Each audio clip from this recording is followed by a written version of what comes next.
నమస్కారం వార్తలకు స్వాగతం. ముందుగా ముఖ్యాంశాలు. హంద్రీ నివాస్ ఉజ్జల స్రవంతి కేంద్రాలను పరిశీలించిన టీడీపీ అధినేత నారా చంద్రబాబు నాయుడు పలు అంశాలపై వివరణ.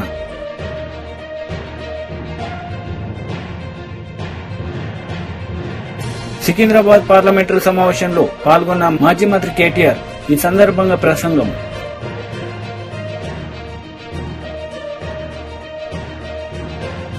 హంద్రీ నివాస్ ఉజ్జల స్రవంతి కెనాల్ను పరిశీలించిన అనంతరం టీడీపీ అధినేత చంద్రబాబు నాయుడు పలు అంశాలను వివరించారు. నేనేమంటానంటే, మీరు జరగని అరాచకం రాష్ట్రంలో ఏముంది? ఒక దుర్మార్గుడి చేతుల్లో టెక్నాలజీగా ఉంటే ఆపరేట్ చేయడం చాలా ఈజీ. ఇక్కడ బ్లాటెంట్ గా వచ్చి గేట్ పెట్టి సినిమా సెట్టింగ్ పెట్టి ఆయన లేచిపోతానే గేట్ తీసుకెళ్లిపోయారంటే ఒత్తి బటన్ నొక్కేసి కింద నేను చూసిన సీల్ మట్టి ఉంటుంది, అది కూడా కొట్టుకోవాలా, అది కూడా కరగలా. మీరు పోయి చూడండి, అది కూడా కరగకుండా నీళ్లు వదిలిపెట్టారు. అంటే ఎంత గొప్పవాళ్ళు, ఎంత విద్య నాకు అర్థం కాదు. ట్యాంకర్లో నీళ్లు, అదే చెప్పేది, ట్యాంకర్లో నీళ్లు పెట్టారు. అదే మరిగా మీరు చెప్పినట్టు ఒక ప్రాబ్లం ఉంది. ఆ టెక్నాలజీ దుర్మార్గుల చేతుల్లో ఉంటే అందరు ఆస్తులు మార్చేస్తారు. ఇష్టం ఉంటే పేర్లే మార్చేస్తారు. లేకుంటే 21A కింద పెట్టి గవర్నమెంట్ భూమి అంటే వాళ్ళు భయపడిపోయి ఇచ్చేస్తారు. డీకేటీ పట్టాలు కొట్టేస్తున్నారు, ఒరిజినల్ పట్టాలు కొట్టేస్తున్నారు, దేవస్థానం భూములు కొట్టేస్తున్నారు. కొన్ని వందల మంది, వేల మంది వైఎస్ఆర్ కాంగ్రెస్ నాయకులకు బలైపోతున్నారు. ఈరోజు నేను చూశారు సుబ్బారావు ఒంటిమిట్టలో, నేను ముఖ్యమంత్రిగా ఉన్నప్పుడు ఒంటిమిట్టని రామాలయం బాగా డెవలప్ చేశాం. ఆ కాటేజెస్ అన్నీ కట్టాం, టీటీడీ అడాప్ట్ చేసుకున్నాం. దాంతో ఏమైందంటే వాల్యూ పెరిగింది, ఒక గ్రోత్ సెంటర్గా తయారైంది. అక్కడ ఆ భూమి కొట్టేయడానికి వైఎస్ఆర్ కాంగ్రెస్ నాయకులు మొత్తం కొట్టేస్తే ఏం చేయాలనో దిక్కు తెలియకుండా అందరి దగ్గర తిరిగిన తర్వాత అతను రైలు కింద పడిపోయి చనిపోయాడు. ఇంట్లో భార్య, కూతురు విషం తాగి చనిపోయారు. Can you imagine? It is only beginning. అందరి బ్రతుకులిట్నే ఉన్నాయి. మమ్మల్ని వేధించారు, మీడియాను వేధించారు, లేకపోతే లీడర్స్ వేధించారు, శ్రీనివాసులు అంటూ జైల్లో పెట్టారు, అన్నీ చేశారు. ఇప్పుడు ఏం జరగబోతుంది? నెక్స్ట్ ఆస్తులన్నీ రాయించేసుకుంటున్నారు. మన రికార్డుకు ఎవడో టైటిల్ ఇవ్వాలి కదా, ఆ టైటిల్ గవర్నమెంట్ మెయింటైన్ చేయాలి కదా. ఆ మెయింటైన్ చేసే రికార్డులే తారుమారు చేస్తే బ్రిటిష్ వాళ్ళని మీరు ఒకసారి గుర్తుపెట్టుకోవాల్సింది, చాలా పగడ్బందీ సిస్టమ్ ఉంది ఆంధ్రప్రదేశ్లో. ఆ సిస్టమ్ జమాబందీ, విలేజ్లో కరణం, విలేజ్లో మున్సిప్, రికార్డులు మెయింటైన్ చేయడం, ఆ నెంబర్ స్టోన్స్ అన్ని వేయడం, ఎప్పటికప్పుడు సబ్ డివిజన్ చేయడం, చేసిన తర్వాత జమాబందీ రోజున మళ్ళా మీ రిసిప్ట్ మీకు ఇవ్వడం, అదే పెద్ద వేడుకగా చేశారు. తర్వాత టెక్నాలజీ వచ్చింది, పుస్తకాలు వచ్చాయి. వేరే రాష్ట్రాల కంటే ఆంధ్రప్రదేశ్ రాష్ట్రంలో పగడ్బందీగా ఈ రికార్డ్స్ ఉన్నాయి, థ్యాంక్స్ టు బ్రిటిష్ గవర్నమెంట్. హైదరాబాద్లో నేను ముఖ్యమంత్రిగా ఉన్నాను, సమైక్య ఆంధ్రప్రదేశ్లో. హైదరాబాద్లో నవాబ్ కాలంలో, నిజాం పీరియడ్లో ల్యాండ్ రికార్డులు సరిగా ఉండవు. ఈ భూమి వేరే వాళ్ళకి ఇస్తాడు, ఇంకో భూమి ఇంకొకరికి ఇస్తాడు, ఆ భూమి ఇంకొకరికి ఇస్తారు. అట్లా 5-6 ట్రాన్సాక్షన్లు మారిపోయినాయి. దానివల్ల అక్కడ చూసి చాలా ఇబ్బందులు వచ్చాయి. కానీ ఆంధ్రప్రదేశ్ రికార్డ్స్ మాత్రం పర్ఫెక్ట్ గా ఉంటాయి. నేను హైదరాబాద్ లో, మీరు చూస్తే నేను ముఖ్యమంత్రి అయిన తర్వాత, నేను హైదరాబాద్ లో ముఖ్యమంత్రిగా ఉన్నప్పుడు మీరు చూస్తే నేను అన్ని భూములకు బోర్డులు పెట్టేవాడిని. అప్పుడు బన్వర్లలో కలెక్టర్ ఉండే, అతను ఏం చేసేవాడంటే, this belongs to government land, any trespass will be punished serious అని బోర్డులు పెట్టాం.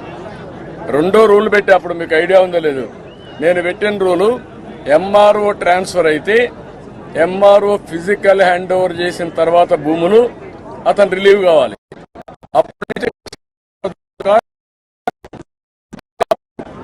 అంత పగడ్బందీ మెయింటైన్ చేశాం. ఈరోజు హైదరాబాద్ డెవలప్మెంట్ మొత్తం అయిందంటే ఇలాంటి ల్యాండ్ చాలా ఉంది. ఆ రోజు బైఫర్కేషన్ అప్పుడు కూడా కొంతమంది పాకిస్తాన్కి వెళ్ళిపోయారు, వాళ్ళ భూములు ఉన్నాయి, నిజాం భూములు ఉన్నాయి, అవి తీసుకొని డెవలప్ చేశాం. ఇక్కడ రికార్డ్స్ అనేటి బ్రిటిష్ పీరియడ్ లో ఒక్క ఎకరా గాని, ఒక్క ఇంచు గాని తప్పు ఉండదు.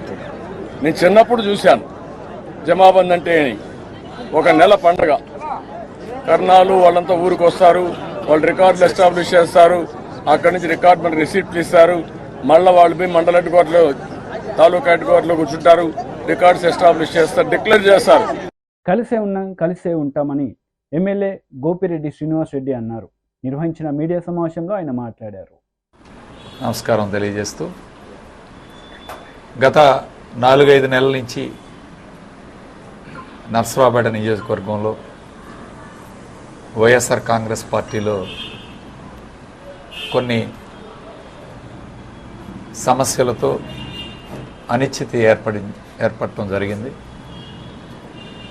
దీన్ని పెద్దలు మొట్టమొదటి విజయసాయిరెడ్డి గారు కూర్చోబెట్టి మాట్లాడటం జరిగింది. ఆ తర్వాత ఆళ్ళ అయ్యజ్రామరెడ్డి గారు,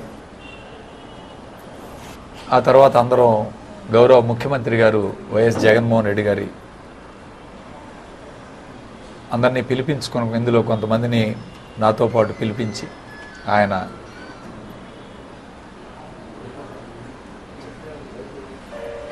ఈ సమస్యని పరిష్కారం చేసే దిశగా ఆదేశాలు ఇవ్వటం జరిగింది. ఆదేశాల మేరకు అందరం కూడా కలిసి పనిచేయాలని, మళ్ళీ అక్కడి నుంచి వచ్చిన తర్వాత కూడా డాక్టర్ బ్రహ్మారెడ్డి గారి దగ్గర అందరితోటి ఎవరైతే అసంతృప్తిగా ఉన్నారో వాళ్ళందరితోటి కూడా మాట్లాడి వాళ్ళ సమస్యల్ని పరిష్కారం చేసే విధంగా ఒక ఏకాభిప్రాయానికి రావడం జరిగింది. సో ఈరోజు అందరం కలిసి మళ్ళీ ఇక్కడ వైఎస్ఆర్ కాంగ్రెస్ పార్టీని గెలిపించుకోవాలి, అట్లానే ఎమ్మెల్యే అభ్యర్థిగా పోటీ చేస్తున్న నన్ను గెలిపించుకోవాలని చెప్పి అందరం కూడా ఈరోజు ఒక నిర్ణయంతో మీ ముందుకు రావడం జరిగింది. ఖచ్చితంగా ఒక కుటుంబంలో 2 అన్నదమ్ముల మధ్య సమస్యలు చూస్తూ ఉన్నాం. కాబట్టి మేమందరం కూడా వైఎస్ఆర్ కుటుంబం చెందిన వాళ్ళం. ఏదైనా సమస్యలున్నా వాటిని సామరస్యంగా పరిష్కారం చేసుకొని అందరం కలిసిమెలిసి ముందుకు వెళ్ళాలి అనే ఒక ఆలోచనతో అందరం కూడా మాట్లాడుకొని ఈరోజు మీ ముందుకు రావడం జరిగింది. దీని మీద ఎవరైనా సరే సోషల్ మీడియాలో పోస్టులు పెట్టే విషయం కానీ, లేదా చెడగొట్టాలని ఈ యొక్క ఐకమత్యాన్ని పక్కదారి పట్టించాలని, ఇది జరగకూడదని కొంతమంది వ్యక్తులు కూడా ప్రయత్నం చేశారు. వాళ్ళందరినీ పక్కన పెట్టి దయచేసి అందరం కూడా కలిసిమెలిసి పనిచేయాలని ఈరోజు ముందుకొచ్చాం. ఖచ్చితంగా నర్సరావుపేట నియోజకవర్గంలో మళ్ళా వైఎస్ఆర్ కాంగ్రెస్ పార్టీ జెండా ఎగరవేస్తాం. అట్లానే ఈ రాష్ట్రంలో జగన్మోహన్ రెడ్డి గారిని ముఖ్యమంత్రి చేసుకుంటాం. ఈరోజు ఎన్ని పార్టీలు కలిసి వచ్చినా సరే, ఎన్నో దుష్ప్రచారాలకి తెరలేపినా సరే, ఈరోజు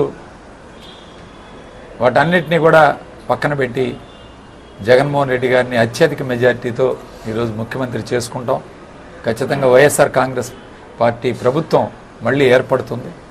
దీనిలో ఎటువంటి డోకా లేదు, ఎవరికి ఎటువంటి అనుమానాలు కూడా ఉండాల్సిన అవసరం లేదు అని చెప్పి తెలియజేస్తూ, ఖచ్చితంగా ఈ యొక్క ఎవరైనా ఇప్పుడు సమస్యలు తీసుకొచ్చిన వాళ్ళు కానీ, గతంలో ఆందోళన చేసిన వారు కానీ, వాళ్ళ మీద ఎటువంటి కక్ష సాధింపు చర్యలు ఉండబోవు. అందరినీ కూడా సమానంగా అందరం కలిసిమెలిసి, కార్యకర్తలందరం కూడా కలిసిమెలిసి పనిచేయాల్సిన ఆవశ్యకత, బాధ్యత అందరికీ ఉంది. అందరం కలిసిమెలిసి ఉంటాం. మళ్ళీ తిరిగి ఒకే కుటుంబంలాగా ఈ యొక్క దురదృష్ట సంఘటనని పక్కన పెట్టి మర్చిపోయి ఈ యొక్క సంఘటన మర్చిపోయి అందరం కలిసిమెలిసి పని చేస్తాం, అందరిని కూడా కలుపుకొని పోతాం అని చెప్పి ఈ సందర్భంగా తెలియజేస్తూ ఎవరికి ఎటువంటి ఇబ్బందులు లేకుండా తెలియజేస్తామని ముందు కూడా తెలియజేస్తూ సెలవు తీసుకుంటూ ఉన్నాం. ధన్యవాదాలు. టీడీపీ రాష్ట్ర ఉపాధ్యక్షులు వేమూరి ఆనంద్ సూర్య మీడియా సమావేశం నిర్వహించారు. ఈ సందర్భంగా పలు అంశాలపై ఆయన మాట్లాడారు. విగ్రహాన్ని పడగొట్టి దుర్గమ్మవారి వెండి సింహాసనాలను ఎత్తుకుపోయి లక్ష్మీ నరసింహస్వామి అంతర్వేది దేవాలయ రథాన్ని తగలబెట్టి ఇలాంటి అనేక రకాలైనటువంటి అరాచకాలను చేస్తున్న ఈ జగన్మోహన్ రెడ్డి పాలనను ఇంకా 47 రోజులు ఈ రాష్ట్ర ప్రజలు భరించాల్సినటువంటి పరిస్థితి ఉంది.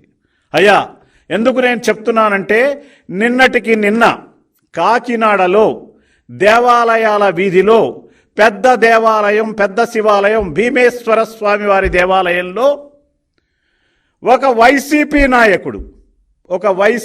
నాయకుడు సిరియాల చందర్రావు అనేటటువంటి ఒక దగుల్బాజీ ఒక అర్చకుణ్ణి, ఆ అర్చకుడు ఎవరయ్యా అంటే పెద్ద సోమయాజుల వెంకట సత్యశాస్త్రి ఆయనతో పాటు ఉన్నటువంటి మరొక అర్చకుడు మద్దిరాల బుచ్చి వెంకట విజయ్ కుమార్ని దవడ మీద కొట్టి శివుడి సమక్షంలో గర్భగుడిలో కాలితో తన్నాడు. అంటే భగవంతుడు శివుడికి ప్రత్యక్ష రూపమైనటువంటి అర్చకుణ్ణి కాలితో తన్నటం అంటే ఈ వైసీపీ నాయకులు శివుణ్ణి కాలితో తన్నటానికే కదా వాళ్ళు వచ్చింది. భగవంతుణ్ణి కాలితో తన్నుతున్నకి ముందుకు వచ్చారంటే హిందూ సాంప్రదాయం ఎడల, హిందువుల ఎడల, హిందుత్వానికి మూల పురుషుడైనటువంటి బ్రాహ్మణుడి ఎడల, అర్చకుడి ఎడల ఏ రకమైనటువంటి ఆలోచన ఈ జగన్మోహన్ రెడ్డి ప్రభుత్వం చేస్తుందో మీరు ఒక్కసారి గుర్తించవలసిన అవసరం ఉంది. కాలుతో తనటమా? భగవంతుడికి ప్రతిరూపమైన అర్చకుడిని కాలితో తనటమా? ఎంత సిగ్గుచేటు జగన్మోహన్ రెడ్డి! నీ యొక్క పాలనలో అసలు నువ్వే గొడ్డలి పార్టీ, బాబాయిని చంపేసిన గొడ్డలి. ఆ గొడ్డలి వంశం ఎలా ఉంటుందయ్యా? ఈ రకంగా నీ వైసీపీ నాయకులు ఎక్కడ పడితే అక్కడ తెగబడి అర్చకులని, పూజారులని, పురోహితులని ఇబ్బంది పెట్టడమే కాకుండా దేవాలయాల్లో దారుణమైన పరిస్థితులు సృష్టించడమే కాకుండా వారి యొక్క ఆస్తులను లాక్కునేటటువంటి పరిస్థితి కూడా ఈనాడు జగన్మోహన్ రెడ్డి పాలనలో ఉందంటే చాలా చాలా బాధాకరంగా ఉన్నటువంటి విషయాన్ని సందర్భంగా తెలియజేస్తున్నా. అలాగే సత్యనారాయణపురంలో, విజయవాడ సెంట్రల్లో గండూరి ఉమామహేశ్వర శాస్త్రి గారి తల్లిని ఆవిడ చాలా దైనందినటువంటి పరిస్థితుల్లో, అనారోగ్య పరిస్థితుల్లో ఉంటే ఆవిడ యొక్క స్థలాన్ని కబ్జా చేసి గౌతమ్ రెడ్డి, వైసీపీ నాయకుడు గౌతమ్ రెడ్డి ఆ స్థలాన్ని కబ్జా చేసి మరి పర్మనెంట్ స్ట్రక్చర్స్ కడుతున్నాడంటే ఎంత సిగ్గుచేటు! ప్రజా నాయకులా వీళ్ళు? వైసీపీ వాళ్ళు ప్రజా భక్షకులా అని నేను అడుగుతున్నాను. ఇటువంటి దారుణమైనటువంటి పరిస్థితులు మరి రాబోయేటువంటి రోజుల్లో మనం వీళ్ళని ఎదుర్కోవడానికి మనం ఏం చేయాలి, ఎట్లా చేయాలి? ఈ ఒకటా రెండా మచ్చుకు అనేక రకాలైనటువంటి పరిస్థితులు ఈనాడు ఉన్నటువంటి విషయాన్ని సందర్భంగా తెలియజేస్తున్నా. యథా నాయకుడు తథా క్యాడరు అన్న చందంగా ఈ వైసీపీ నాయకుడు జగన్మోహన్ రెడ్డి ఏ విధంగా చేస్తున్నాడో అదే విధంగా సికింద్రాబాద్ పార్లమెంటరీ సమావేశంలో మాజీ మంత్రి కేటీఆర్ పాల్గొన్నారు. ఈ సందర్భంగా ఆయన ప్రసంగించారు. పార్లమెంట్ అభ్యర్థిగా దానం నాగేందర్ ను కాంగ్రెస్ అభ్యర్థిగా ప్రకటించడంతోనే స్పీకర్ గారు వెంటనే నిర్ణయం తీసుకోవాలి, అనర్హుడుగా ప్రకటించాలని చెప్పి కూడా ఈ వేదిక ద్వారా నేను డిమాండ్ చేస్తున్నా. తప్పకుండా స్పీకర్ గారికి రాజకీయ ఒత్తిళ్లకు లోబడి ముఖ్యమంత్రి ఇంకొకలో చెప్తే ఆ ఒత్తిడి కనుక స్పీకర్ గారు లోనైతే వదిలిపెట్టము, సుప్రీంకోర్టు దాకానన్నా పోతాం, కానీ నాగేందర్ ను అనర్హుడిని చేసేదాకా ఇడిచిపెట్టమనే మాట కూడా తప్పకుండా మీకు విజ్ఞప్తి చేస్తా ఉన్నాం. అందుకే మా సోదరులు ఖైరతాబాద్ లో ఉండే నాయకులు, కార్యకర్తలకు ఉన్న విజ్ఞప్తి, ఇక్కడ ఉప ఎన్నిక రాబోతా ఉన్నది. 3-4 నెలలనే ఉప ఎన్నిక వస్తున్నది. దానికి కూడా తయారు కావాలి. తప్పకుండా ఈ ద్రోహం చేసిన నాయకులకు బుద్ధి చెప్పాలని చెప్పి కూడా నేను మీకు విజ్ఞప్తి చేస్తున్నా. ఇంకొక మాట కూడా నేను మీకు విజ్ఞప్తి చేస్తా ఉన్నా. ఈసారి నిజంగా చెప్పాలంటే సికింద్రాబాద్ లా పోటీ మనకు కాంగ్రెస్ తో లేదు. కాంగ్రెస్ అనేది లేనే లేదు. 3వ స్థానమో ఇంకెవడన్నా వస్తే 4వ స్థానం పోయినా ఆశ్చర్యం లేదు. ఎందుకంటే ఇక్కడ కాంగ్రెస్ ను సీరియస్ గా చూస్తలేరు, నాగేందర్ అంతకంటే సీరియస్ గా ఎవరు తీసుకుంటలేరు. మొన్న ఆయన తీసుకున్న నిర్ణయంతోనే ఆయన మొత్తం పాతాలని పడిపోయిండు. ప్రజలు కూడా సీరియస్ గా తీసుకుంటలేరు. ఎవరైనా పోయి ఓటు అడిగితే కూడా గీన కోటేస్తే మన కాడికి వచ్చింది పరిస్థితి. కాబట్టి మన పోటీ ఉన్నదల్లా భారతీయ జనతా పార్టీతోని, కిషన్ రెడ్డితోనే మనకు పోటీ ఉంటుంది. ఇక కిషన్ రెడ్డి గారు ఎంత గొప్పోడు అంటే మీకు తెలుసు, నాకంటే బాగా. ఇక ఆయన ఏం చేసిండో మీకే తెలుసు. ఈసారి పోయినసారి ఏమైందంటే తంతె గారెల బుట్టలు పడ్డట్టు అయింది ఆయన పని. మా వెంకటేష్ అన్న ఏం చేసిండు, అంబర్పేటలో కాలికి బల్పం కట్టుకొని తిరిగి 2014 నుంచి 18 వరకు బ్రహ్మాండంగా పనిచేస్తే ప్రజలు ఆశీర్వదించి ఆనాడు 18లో కిషన్ రెడ్డిని ఇంటికి పంపించిండ్రు, కాలేరు వెంకటేష్ గారిని అసెంబ్లీకి పంపించారు 1000 ఓట్లతో. కానీ అప్పుడు స్వల్ప మెజారిటీతో గెలిచినాం, 1000 ఓట్లతోనే గెలిచినాం. కానీ వెంకటేష్ అన్న 2018 నుంచి 23 దాకా బ్రహ్మాండంగా పనిచేసిండు, ప్రజల మనసు గెలుచుకున్నాడు. అర్థమైంది కిషన్ రెడ్డి బైసాబ్. ఎందుకంటే ఇక ఈసారి అంబర్పేటలో మన పప్పులు ఉడకాయి, అనవసరంగా పోటీ చేసి ఇజ్జత్ ఖరాబ్ చేసుకుంటూ ఎందుకు అనుకున్నాడు ఏమో, తప్పించుకొని పారిపోయిండు, వేరేటోళ్ళు నిలబెట్టిండు. లాస్ట్ టైం ఏమైంది, 18లో అసెంబ్లీ ఓడిపోయిండు కదా, అయ్యో పాపం అని చెప్పి పార్లమెంట్ లా ఓట్లు వేసిర్రు. ఆ సానుభూతిలో తాతగారుల బుట్లో పడ్డట్టు పోయి ఆయన పార్లమెంట్ లో పడ్డాడు. కిస్మత్ బాగుంది, కేంద్ర మంత్రి కూడా అయ్యిండు. ఈసారి సానుభూతి లేదు, మనం లేదు. ఎందుకంటే ఓడిపోలేదు, నిలబడలేదు, ఓడిపోలేదు. రెండోది 5 ఏళ్లు పార్లమెంట్ లో కేంద్ర మంత్రిగా ఏం చేసిండయ్యా కిషన్ రెడ్డి గారు అని ఎవరినన్ను అడిగితే ఆయన చేసిన గొప్ప పనులు 3 పనులు. ఒకటి, కరోనా వచ్చింది. అవి చూసినా, కరోనా వస్తే వేరే నాయకులేమో అన్నదానాలు చేసిండ్రు, హాస్పిటల్ల డొనేషన్లు ఇచ్చిండ్రు, అంబులెన్స్లు ఇచ్చిండ్రు, చాలా వేరే పనులు చేసిండ్రు. మన కిషన్ అన్న మాత్రం కేంద్ర మంత్రిగా అందరికి కుర్కురే ప్యాకెట్లు వంచింది. అందుకే ఆయన చాలా మంది కిషన్ రెడ్డి అంటలేరు, కుర్కురే రెడ్డి అంటారు, కుర్కురే రెడ్డి గారు అంటారు ఆయన. మొన్న కేసీఆర్ గారు ప్రపంచంలోనే అతిపెద్దదైన ముఖ్యమంత్రిగా ఉండే అన్నాడు కేసీఆర్ గారు. అతి పెద్దదైన లిఫ్ట్ ఇరిగేషన్ ప్రాజెక్టు ప్రపంచంలోనే కాళేశ్వరం ప్రాజెక్టు కేసీఆర్ గారు ప్రారంభోత్సవం చేసిండు. కిషన్ అన్నకు కూడా ఆలోచన వచ్చింది, మరి కేసీఆర్ గారు లిఫ్ట్ ఇరిగేషన్ చాలు చేసిండు కదా, నేను కూడా చేయాలేదన్నా అని చెప్పి సీతాఫల్ మండి రైల్వే స్టేషన్ మేనేజర్ ఫోన్ చేసిండట. అరే ఏం చేయాలి రాబాయ్ అని అంటే ఆయన చెప్పినట్టు, సార్ ఇక్కడ 2 లిఫ్టులు చాలు చేస్తే అందుకున్నాయి, నువ్వు వచ్చి జర రైల్వే స్టేషన్లలో లిఫ్టులు చాలు అంటే ఆ 2 లిఫ్టులు చాలు చేసిండు వచ్చి, గంత గొప్పోడు. మొన్న ఆఖరికి మా నాంపల్లి కాన్స్టిట్యున్సీలా గుడిమల్కాపూర్లా సింటెక్స్ ట్యాంకులు ఓపెన్ చేస్తాడు కేంద్ర మంత్రి. ఇప్పుడే మా చిచ్చయ్య చెప్పిండు, మారేడుపల్లిలో కిషన్ రెడ్డి గారు చేసిన అతి గొప్ప పని ఏంటంటే మారేడుపల్లి ఎంఆర్ఓ ఆఫీసులో రేకుల షెడ్ ఇచ్చిండు. అంత తప్ప ఈ 5 ఏళ్లు హైదరాబాద్ లో మూసీకి వరదలు వచ్చినా రూపాయి దేలే, పైసా సాయం చేయలే. కనీసం సొంత నియోజకవర్గం అంబర్పేటలో ఎక్కడనైతే 15 ఏళ్లు ఎమ్మెల్యేగా ఉండేనో వాళ్ళ కేంద్ర ప్రభుత్వ ఆధీనంలో ఉండే ఒక ఫ్లైఓవర్ కట్టించాయ మగాయన అంటే మగడా అంటే అది కూడా శాతగాలే. ఇప్పటి వరకు ఇంకా ఫ్లైఓవర్ కుంటి నడుక అట్లే నడుస్తున్నది. ఇప్పుడు కూడా పూర్తి అయ్యేటట్లేదు, ఇంకో సంవత్సరం పడుతుందో మళ్ళీ 18 టర్మ్ అయిపోయే వరకు అట్లే ఉంటుందో నాకు కూడా అనుమానమే ఉన్నది. పక్కకు ఉప్పలు, ఆ ఫ్లైఓవర్, ఈ 2 ఫ్లైఓవర్లు, మొత్తం హైదరాబాద్ లో 2 ఫ్లైఓవర్లు ఇచ్చినాం కేంద్ర. మెదక్లో బీఆర్ఎస్ క్యాడర్ మీటింగ్ లో మాజీ మంత్రి హరీష్ రావు పాల్గొన్నారు. ఈ సందర్భంగా ఆయన ప్రసంగించారు. 100 రోజులు అమలు చేస్తాను. 100 రోజులు అయింది కదా, యాసంగి వాళ్ళు వచ్చినాయి కదా, మరి అందువల్ల కాంగ్రెస్ పార్టీలో నువ్వు కదా గట్టి అడగాలి, ఏమైంది కదా మీ బోనస్ 2500 ఎంపీలపై 2500 ఇచ్చినట్టుగానే కాంగ్రెస్ వాడు ఊళ్ళలో తిరగాలి, పార్లమెంట్ ఎన్నికల్లో ఓటు అడగాలనేటువంటి చర్చ మీరు ఇలా గ్రామాల్లో ఇప్పటి నుంచే పెట్టారు. రైతుల బాయిల దగ్గర, కళ్ళాల దగ్గర, ఊళ్ళలో కచేరీల దగ్గర ఈ వీడియో మీ ఫోటోలు పెట్టుకోండి. ఏమైనా 2500 ఇచ్చినాకనే ఏమన్నారు కదా, మరి దిగబెట్టిన కాంగ్రెస్ సుక్కు పెట్టాలా వద్దా? ముచ్చట మన ఊళ్ళలో పెట్టాలి. ఇంకో మాట చెప్తాను, ఈ పార్లమెంట్ ఎన్నికల్లో కాంగ్రెస్ పార్టీ ఓడిపోతే ఈయన ప్రభుత్వమే పడిపోదు కదా. 5 ఏళ్ళు గెలిచి చెప్తాను మీరు, ఢిల్లీలో గవర్నమెంట్ రాదు, ఈడే నువ్వు పడిపోవు, కానీ నీకు గెలవాలి.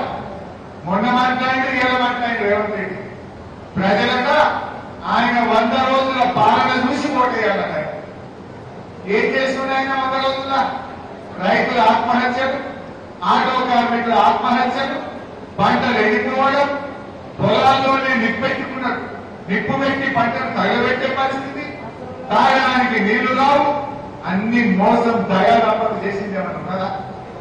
కరెంటు కోతలు, మోటార్లు గారులు, ట్రాన్స్ఫార్మర్లు వేరులు, ఇదే కదా 100 రోజుల పాలన.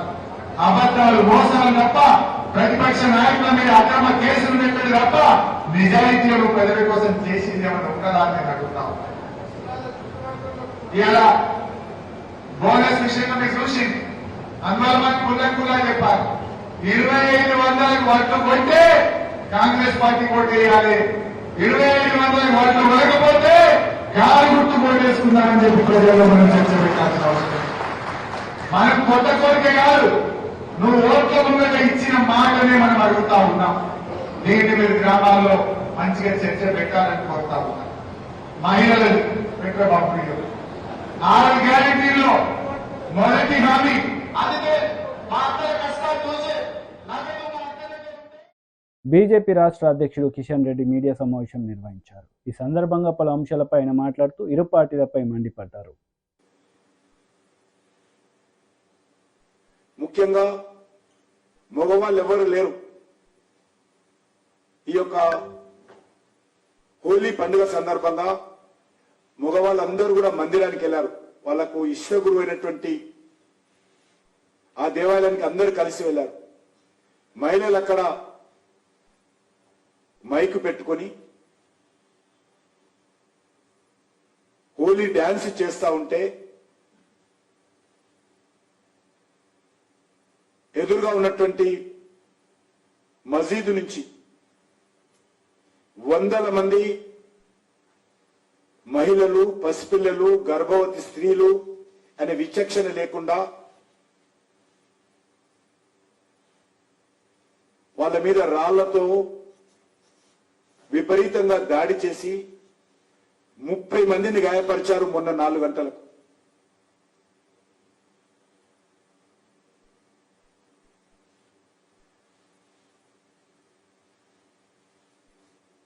మాఫియా సామ్రాజ్యాన్ని వెళ్తున్నటువంటి గత 30 సంవత్సరాలుగా ఒక నేర సామ్రాజ్యము ఈరోజు చెంగిచెలలో నడుస్తా ఉంది. చాలా రెక్కాడితే డొక్కాడనటువంటి పేద గిరిజన మాతృమూర్తులు, ఆడబిడ్డలను పట్టుకొని విచక్షణ రహితంగా తలలు పగిలే విధంగా దాడులు చేస్తే పోలీసులు ప్రేక్షక పాత్ర చేశారే తప్ప ఈరోజు ఉదయం వరకు ఎవరిని అరెస్ట్ చేయలేదు. గత రాత్రి నేను స్వయంగా వెళ్లి వాళ్ళందరినీ చూసి వచ్చాను. మరి ఈరోజు హోమ్ మినిస్ట్రీ ముఖ్యమంత్రి దగ్గర ఉన్నది. ఇందిరమ్మ రాజ్యం అంటా ఉన్నాం. మొన్ననే అంతర్జాతీయ మహిళా దినోత్సవం జరుపుకున్నాం. మహాలక్ష్మి అంటున్నావు. మరి నీవు హోంమంత్రిగా ఉన్నటువంటి నీ శాఖ ఆధ్వర్యంలోనే ఇదే హైదరాబాద్ నగరంలో పేద మహిళల పైన, గిరిజన ఆడబిడ్డల పైన ఈ రకంగా దాడులు జరుగుతూ ఉంటే ముఖ్యమంత్రి గారు ఏం చేస్తున్నారో అడుగుతా ఉన్నాం. అదే ఇంకొకరి మీద జరిగినుంటే ఈరోజు ఏ రకమైనటువంటి వాతావరణం ఉండేదో ఒక్కసారి ప్రజలు ఆలోచన చేయాల్సిందిగా కోరుతా ఉన్నారు. వాళ్ళు హిందూ స్త్రీలు కాబట్టి, పేద మహిళలు కాబట్టి విచక్షణారహితంగా వాళ్ళ మీద దాడులు చేసి 30 మందిని గాయపరిస్తే కనీసము హాస్పిటల్ తీసుకెళ్లలేదు. హాస్పిటల్కి వెళ్తే కనీసం బిల్లు కూడా కట్టుకునే పరిస్థితి లేదు. వాళ్ళు 3 రోజుల నుంచి వంటలు చేసుకునే పరిస్థితి లేదు. చివరకు పోలీస్ స్టేషన్లకు వెళ్తే పోలీస్ స్టేషన్ లో కూడా ఆ గిరిజన ఆడబిడ్డల యొక్క బట్టలు లాగి కొట్టేటువంటి ప్రయత్నము అదే గుండాలు చేస్తే పోలీస్ స్టేషన్ లో దిక్కులేనటువంటి పరిస్థితి ఉన్నది. మజ్లిస్ పార్టీ ఆ యొక్క గుండాలకు సంబంధించినటువంటి కొమ్ము కాస్తా ఉంది.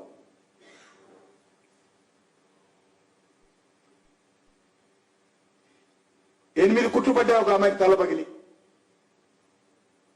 హాస్పిటల్ వాళ్ళకు బెదిరించి అవుట్ పేషెంట్ కింద ఉండాలి, అడ్మిట్ కావద్దని చెప్పి 8 కుట్లు పడితే కుట్లేసినటువంటి మరుక్షణంలోనే బలవంతంగా ఆ గిరిజన ఆడబిడ్డను బయటికి పంపించారు.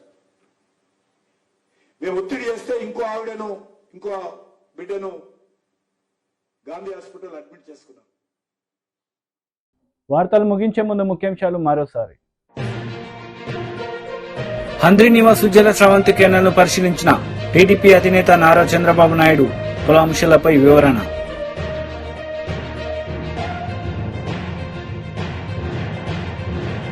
సికింద్రాబాద్ పార్లమెంటరీ సమావేశంలో పాల్గొన్న మాజీ మంత్రి కేటీఆర్ ఈ సందర్భంగా ప్రసంగం.